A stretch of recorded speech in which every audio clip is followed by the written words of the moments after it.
my wife loves going on cruises.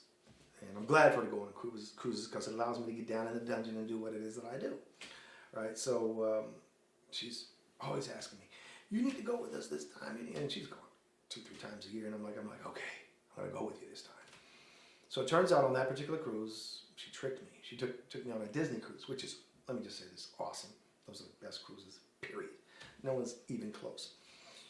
We end up the last day of our cruise at St. Thomas, the United States Virgin Islands, the day before the first of the 2 hurricanes hit a few years ago. The day before. So we spent the day there, but we got chased out. Now, we were supposed to go back to Port Canaveral, but because the hurricane was heading that direction, we ended up going to Mexico. And we had a couple extra days on our cruise, which was phenomenal. But I was watching about the hurricane the whole time because I had met some people on the island when I was there. And I'm always curious. I was asking them about the water because, like, you can't really drink the water out the faucets and blah, blah, blah. And I found out that on that island, the water is, most of the islanders capture the water from the sky. They capture rainwater. And again, most of the people on the island drink bottled water. So that didn't make any sense to me. If the majority of the people on the island are drinking bottled water and you have storage of rainwater under every house and building, 98% I think, on the island, why aren't you drinking that water? That was a question that I asked them at the time. They said, well, we don't have a way to clean it. And I'm like, what do you mean you don't have a way to clean it? It's rainwater, right? It's not coming through the ground, or you don't have any chemical plants nearby that are polluting the aquifer. So I started doing research and I found out that it's true. The island and a lot of the islands in the Caribbean get a lot of water from the sky. That should be drinking water, but they couldn't drink it because there wasn't technology, not common technology, that everyone could purchase that would purify that water. Oh yes, you could buy the expensive reverse osmosis systems and all that. Problem with that is RO systems waste a lot of water. So in a place where water is very precious, you want to be able to drink every drop if you can. So interestingly enough, I had already started the designs of a water purifier because I had something else in mind. I had somebody that used to come through and wash my cars, and I'd watch all the water go down in the drain. I asked the gentleman, I'm like, why aren't you recycling that water? Because you just used a lot of water on my cars. He said, well, there's no device and blah, blah, blah, blah, blah. If the only device I saw was too big to fit on my trailer. And so that one of those things that, again, invention, let me back that up. Necessity is the mother of invention. I'm like, I'm going to see if I can't solve this problem. So I started working on something. And before I went on the cruise, and that's what I was down in the dungeon working on, right? I did more research on the island and the Caribbean at large about rainwater and drinking, and I realized the biggest problem is bacteria. And so I'm like, all we got to do is remove bacteria. So I built a system designed to remove bacteria. I built a system, back down to the islands, found a gentleman who was in the water space, and that's a whole different space, a whole different story on how I met him. And he allowed me to install my unit in his home, and from the moment it installed, he was able to drink his rainwater, which most people couldn't, almost immediately, because the water was cleaned. It tasted good because it's rainwater, right? But it didn't have the bacteria. It may have had a bacteria in the storage tank, but the way I built my system, it filtered all that out, so everything that came out was safe. They had it tested, the water was wonderful, and it turns out that I had something. I actually had discovered a solution to a problem that for some reason, and this is the truth, some reason, no one had bothered to address. And it didn't make sense to me. Why in the world, if it's this easy for me to solve, hasn't someone solved it before me? The reason is because bottled water is everywhere and everybody's willing to buy it. But it doesn't make sense to me that if you've got 10, 20,000 gallons of rainwater in your basement or in your backyard, that you shouldn't use that to brush your teeth with, to wash your food with, to drink. But no one was doing that. So I figured this is an opportunity for me to solve a problem. Again, not looking at the money, just looking to solve the problem. And so I ended up building some technology that purifies water, and that was in 2017, I believe.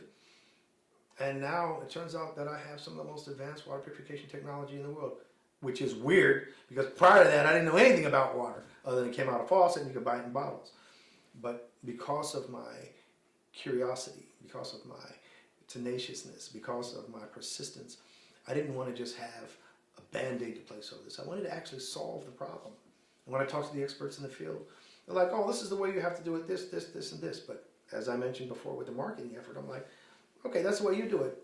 No other way to do it? They're like, nope. I'm like, okay.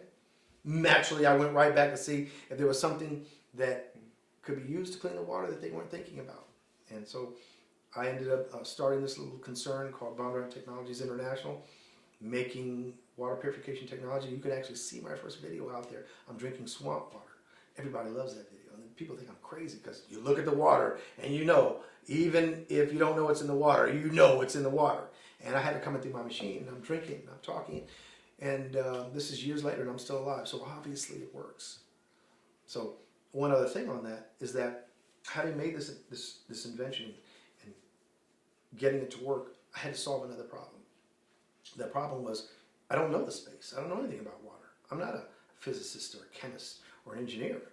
So how do I get up to speed with everyone else? So what I did was I hired someone, and with their skills and my skills, we built artificial intelligence into the machine, because we wanted the machine to tell us how it operated at any given moment, so we could then look at that data and say, oh, we have a problem here, let's go ahead and solve it. Or we have a problem when the weather's like that, let's go ahead and solve it. So we had the machine, to me, which was the best thing, telling us how it should operate. Because think about it, we don't just go to the doctor on the okie doke. We go to the doctor because we're starting to feel something, symptoms, aches, pains, whatever, right? If the machine says, I'm not operating that efficiently when this occurs, that tells us, that at least directs us on how we should go. And so, long story short, I ended up getting into the water space purely because my wife tricked me on going on a cruise, and I found out that unlike the rest of us jaded folks in the United States, the rest of the world doesn't really take water for granted. And so I felt blessed that something else that I pursued with a passion, because my wife was gracious. She allowed me to close off the garage for like 3.5, 4 years. And, you know, I'm hammering away. When she goes to sleep, 2 in the morning, I'm still up working. Because I felt that this is something that I had to solve, and I just couldn't turn it off. So persistence and stick-to-itiveness allowed me to introduce something that solves a problem, not a Band-Aid for it, not something that you're going to have to keep paying into every month, which is what, well, I won't say most companies, a lot of companies do, because that's where they get their money, residuals. I wanted to solve the problem. That's what I set out to do, just like with the virus, just like with the optical scanners. I wanted to solve a problem. It was over the course of almost 3 years before I actually came out with a final product. I had built and rebuilt my device 42 times. Spent, well, I just spent well over $100,000 in parts, right? Because I'm living in Home Depot, I'm living in Lowe's, the places you wouldn't necessarily think had this kind of things. And I'm online finding parts and, you know, just putting things together that on the surface don't seem like they should be part of the whole. And every time I designed a new system, I needed it to do essentially 2 things. I needed it to purify water to the point where anything that went through it was cleaned. I needed for it to flush itself clean so that it could have kind of a long lifespan. And I needed for the device to also let me know if it was having issues operating at any particular juncture. But at the base level, I just wanted to know if it could produce clean water and then purge itself clean, so that me, the consumer, wouldn't have to think about it. Because here in the U.S., we don't have to think about it. So, as I mentioned, I've done it over 40 times. And on the last attempt, and the test that I used to use is I'd have a bottle of red dye. All right? And, you know, you could get nanofiltration and things like that, which will filter out red dye. But I had a different set of parameters. And every time I would pour that red dye in on all the previous iterations, I let it go through the system. And generally took like, I want to say 21 seconds before the red dye went in and the red dye came out the front end. And every time the red dye came out, I was like, ah, so it's back to the drawing board. The last time that I did it, I remember pouring the red dye in, and I'm sitting back, and you know, this is just because I'd done it so many times. I'm thinking, okay, on the next try, what am I going to do differently? Because it wasn't enough for it to come out clean. I then needed the machine to sense that it was clogged, because it wasn't just red dye, it was red dye and debris, and reverse itself. And I'm sitting there and I'm staring, and generally, like I said, you know, 17, 20 seconds, the water comes out red. I'm looking at the clock, and 3 minutes had passed, and I looked down, and the water was still clear. I was like, whoa, right? And it hadn't backflushed, but it was still clear. So I turned the machine off, and I manually backflushed it, and all the red dye came out the back. and I couldn't believe it. I couldn't believe it. It actually had produced clear water from red water. And let me tell you what that means. Color is smaller than bacteria and viruses. It's smaller than those things, right? So if you can remove color, you most certainly can remove everything else, right? The device, after I did the manual flush, actually then tried to kick in the automatic back flush on its own because it hadn't quite got to the point. So I had tried a grand total of 43 times, I believe it was, to get the system to remove that red dye and in an automated fashion flush itself out. And on the final try, it actually did it.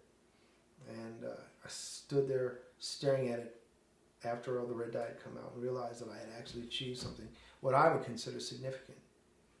And from that point on, now it's even worse. Now I'm on a mission to perfect the craft because I've kind of solved for that problem. And the reason it was important because now I know I can remove bacteria. And now I know I have a system that will not only remove the bacteria from water, but also keep itself clean. So that was years in the making, taking up the garage, spending a lot of money, a lot of my savings. At that time, I also went out and had applied for a patent. After I had successfully done the red dye test, I applied for a patent. I'd gone down to Jamaica, gave a demonstration to companies down there. They were interested in the technology, but I didn't want to move forward because I wasn't protected via patent, and I knew the technology was kind of in its infancy, it was in the early stages. I knew that it needed more work in order for it to be long-term reliable. So here I am, because of a cruise, I'm now in the water space. And I think that is like the definition of being a market disruptor. The people that are in the market, they know everything about the market. But somebody could be wandering by whistling and look and go, you guys aren't getting it, right? And that was me. I recognized that there was kind of a status quo that it says, this is the path that you take to do this. And I looked at it and said, you're not really solving a problem. You're just making a way to temporarily fix the problem, and then people have to keep putting money back in. And that doesn't serve people because everyone deserves clean water. Not everybody can afford to pay X amount of dollars every month or every 6 months. I wanted to kind of alleviate that by introducing something that could solve a problem with minimal interaction from the customer, a la self-backflush, and without you having to constantly open your wallet to keep your water clean. Because like a lot of other things that are here on the planet, water is something, and clean water is something that everyone has a right to. And I felt that maybe I'm the guy to do it.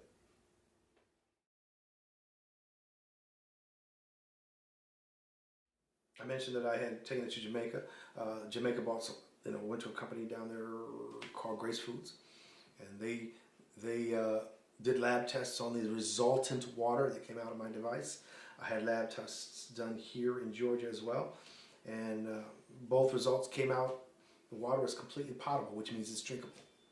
Right. So once I knew that I had solved that problem, the next part was for me to get the system to be semi-autonomous, to run on its own. So you do a lab test of the water. For instance, Grace Foods bought their own water.